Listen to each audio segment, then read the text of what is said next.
Pemirsa, akibat terus-menerus dihantam ombak, pondok-pondok wisata Desa Ujung Pulau Raya, Kecamatan Bakongan Timur hancur dan sejumlah pohon ikut roboh diterjang gelombang. Masyarakat meminta pemerintah pusat maupun provinsi untuk dapat membangun tanggul pemecah ombak di pesisir pantai secepatnya.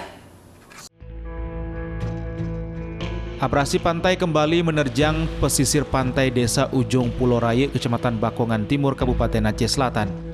Akibat terus-menerus dihantam ombak, sejumlah pondok-pondok wisata yang dulunya jauh dari bibir pantai rusak dan pepohonan roboh dihantam gelombang. Tak hanya di situ, ganasnya abrasi pantai sejak beberapa bulan terakhir juga berimbas dengan rusaknya sejumlah fasilitas yang ada di sekitar pelabuhan pendaratan perahu objek destinasi wisata Pulau 2 yang menjadi destinasi primadona di Aceh Selatan. Kondisi ini dikeluhkan sejumlah masyarakat maupun pengunjung karena kondisi pantainya yang semakin menyempit dan berkurangnya omset pemilik warung yang berada di sekitar pantai.